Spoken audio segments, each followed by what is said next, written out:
She's spectacular. She's spectacular. And when are we going to start talking about her the same way we talk about Caitlin Clark? I mean, you look at her skills, you look at what she is special. When are we going to start doing that? Because let me tell you something. This sister's got... Did you catch Stephen A. Smith's latest take? Because if you did, there's a good chance your eyebrows hit the ceiling. This man, who's supposedly one of the most respected voices in sports, had the audacity to say that JuJu Watkins deserves to be talked about the same way we talk about Caitlin Clark. That's not just a reach, that's a full-blown flight of fancy. We're talking about a player with 67 double-doubles and 17 triple-doubles being compared to someone with 15 and 0 seriously. When? Look at her skill sets, her ball handling ability, her driving ability, her shot making ability, her three-point shooting shot making ability. This sister is something special. She is spectacular. Pull up Jay right there. She is the package, and she's been the package. We saw her coming last year, but now that Caitlin Clark is gone, we should be focusing on her even more so now. And just like I told you when Caitlin Clark was the golden goose, I said that's the golden goose. That didn't mean she was the best player in the world. It meant that she was pretty damn good and coming, okay? And the fans love her. And the irony? Stephen A. Smith is out here acting like he's just some helpless bystander in the media machine, wondering why JuJu Watkins doesn't get more attention. Newsflash, Stephen A., you are the media. You sit on one of the most powerful platforms in all of sports. You help decide who gets airtime. So if JuJu isn't getting the spotlight, maybe it's time to look in the mirror. I'm saying the only question now about JuJu is, why is she not being shown more love? Because clearly she deserves it. Yeah. Let's not pretend this was some offhand comment either. On First Take, Stephen A. didn't just casually drop JuJu's name. He went all in, asking, when are we going to start talking about her the same way we talked about Caitlin Clark? As if he's not the one steering the ship. This man practically writes the rundown himself. He has full control over the narrative on his own show. So who exactly is he waiting on? When we see Caitlin Clark pulling up from logo range, oh, well, I'll be damned. When we see Caitlin Clark running the floor, finding Hannah Stolke like Peyton Manning finds Marvin Harrison, well, I'll be damned. It's not that JuJu Watkins isn't good. She's very good. But Caitlin Clark? She's great. She's generational. Clark is already redefining the sport at the professional level. Comparing JuJu to Clark right now is like comparing someone who's training for a marathon to someone who's already crossed the finish line, shattered the record, and waved to the crowd on the way out. But the biggest problem is this is his show. And he's decided not to talk about JuJu. That's the funny part. Deep down, I think Stephen A. knows why they're not talking about JuJu Watkins. What makes this all so laughable is that Stephen A. keeps pretending he doesn't understand how media works. He talks about coverage like it's some mysterious force no one can control, except he's been shaping it for decades. If he really believed what he was saying, he could have JuJu on ESPN tomorrow. He could dedicate an entire segment to her stats, her game, her future. But he doesn't. Instead, he reaches for the easy viral moment, tossing out a comparison he knows full well doesn't hold up. Caitlin Clark is the GOAT! She signed my jersey! So happy, I'm crying. I'm so happy. This is the best day ever. Caitlin Clark effect seems to be crazier than year one. I love watching her score and just everything about her. They went the extra mile just to watch her play here. This is great news for women's basketball, period. She just brings so much passion to the game, and look at all these people that just want to come and see her. It is no secret that the Indiana Fever are the most popular team in the WNBA. It is good for the entire WNBA. And let's be clear, this isn't some anti-JuJu rant. She's got talent, charisma, and a bright future ahead of her. But Stephen A. didn't say she's promising. He said she's already deserving of the same treatment as Caitlin Clark. That's just delusional. It's not that JuJu isn't good. It's that she's not there yet. And there's no shame in that. The thing that everybody can agree on is JuJu is special. JuJu is a great player. I love her personality. I love how she's aggressive on the court. She gets downhill, you're either about to give up 2 points or you're about to give up a 5. This entire segment felt like Stephen A. was tossing out a narrative just to stir up drama.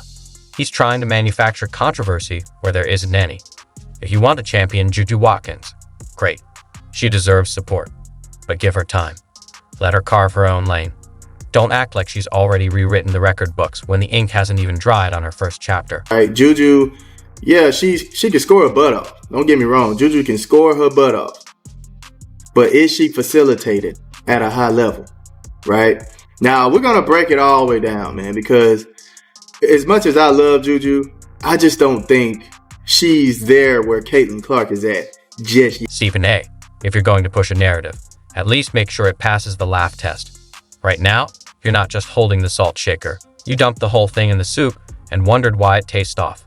You don't get to manufacture a media moment and act surprised when people aren't buying the spin. You built the machine, now take responsibility for what it's producing. That's how narratives get ridiculous, when people in power pretend they're powerless. And in this case, the only thing Stephen A. is actually powerless against is the cold, hard truth. Caitlin Clark is in a league of her own. Forcing a comparison doesn't elevate JuJu. It just makes the entire conversation look desperate. I want to throw this stat at you, right? Caitlin Clark had 67 double-doubles and 17 triple-doubles in 139 games. Caitlin was more than a scoring machine. Absolutely. She's doing more than scoring.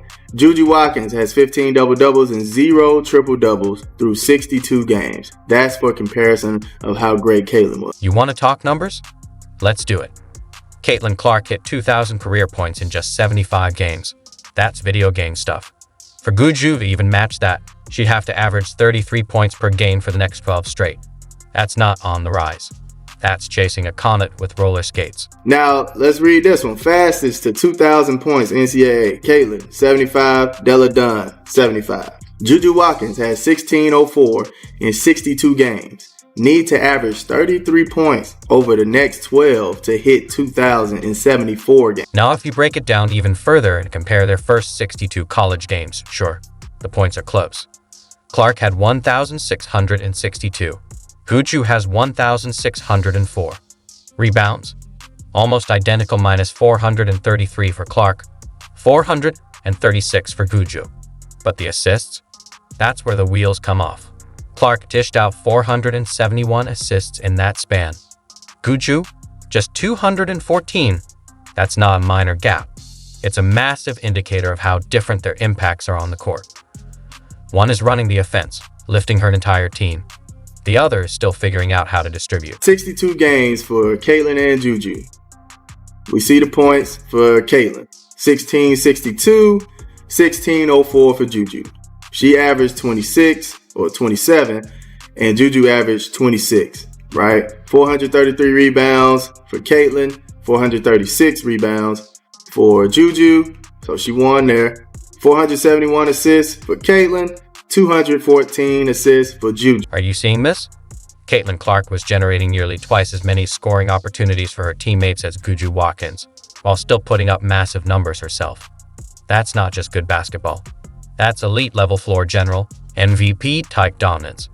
That's the difference between being a scorer and being someone who controls the entire flow of a game. Clark wasn't just padding her stats. She was running the offense, elevating everyone around her, and doing it all with complete command. Now, this is the main separation here, is what a lot of people aren't understanding. For you to be getting all these assists and still make it this tough for people to get to your scoring records, that is insane. But it doesn't stop there. The shooting percentages tell an even uglier story for this comparison. Clark shot 46% from the field and 37% from three. JuJu? She's at 41% from the field and a shaky 33% from deep. And when you're taking that many shots, those percentage gaps aren't just numbers. They're massive. That's not a bad shooting night. That's a consistent drop in efficiency. Now let's look at the shooting percentages, right? 46 from the floor for Caitlin, right? I mean, y'all can see the numbers. I'm just trying to read it out for y'all. 41% from JuJu.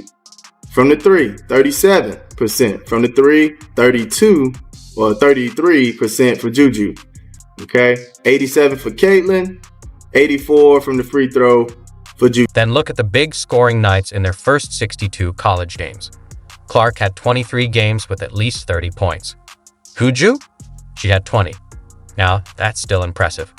But Clark's consistency and frequency in putting up monster numbers is on another level. Every few games, she was delivering performances that could headline SportsCenter all by themselves. 4 40-point games. JuJu had 3 40-point games. 11 35-point games.